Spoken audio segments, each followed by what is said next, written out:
დეპარტამენტის მუშაობის შედეგად ასევე გახსნილი იქნა ცემა წამებისა და არადამიანური მოპყრობის 22 სხვადასხვა ფაქტი. დეპარტამენტის მუშაობის შედეგად მხილებული იქნა 98 საჯარო მოხელე. სისხლის სამართლებრივი დევნა დაწყებული იქნა 31 მაღალი და უმაღლესი თანამდებობის პირის მიმართ. დისკრეცია გამოყენებული იქნა 52 პირის მიმართ. განრიდება 6 პირის მიმართ. დევნის არ დაწყების დადგენილება გამოტანილი იქნა 8 პირის მიმართ გარდაცვალების ფაქტზე. გარდა აღნიშნულისა, გამოძიებით მხილებული იქნა 10 არასაჯარო მოხელე, რომელთაგან 2 პირის მიმართ დაიწყო სისხლის სამართლებრივი დევნა, 4 პირის მიმართ გამოყენებული იქნა განრიდება, 3 პირის მიმართ დისკრეცია, 1 პირის მიმართ მისი გარდაცვალების გამო გამოტანილი იქნა დევნის არ დაწყების დადგენილება. მხილებულ საჯარო მოხელეები წარმოადგენდნენ, როგორც უკვე აღვნიშნე, როგორც უმაღლესი თანამდებობის მქონე პირებს, ისე რიგით საჯარო მოხელეებს.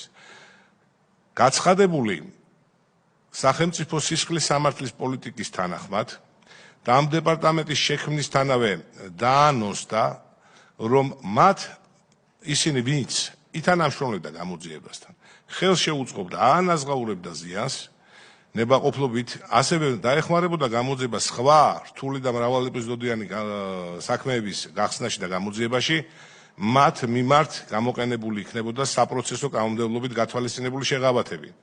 და სწორედ რიგითი საჯარო მოხელეების თანამშრომლობის შედეგად ასე თუ ისე გამარტივდა და შესაძლებელი გახდა მაღალი თანამდებობის პირების მხილება.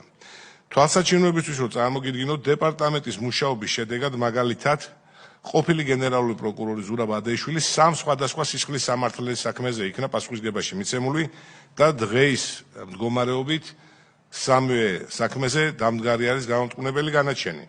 შეგახსენებთ, რომ ესენი იყოს ღვინის ქარხანა აკურას იძულებით დათმობის ფაქტი, ტელეკომპანია იბერიის იძულებით დათმობის ფაქტი და კობა დავითაშვილის თავისუფლების უკანონო აღკვეთისა და მასზე განხორციელებული ძალადობის ფაქტი.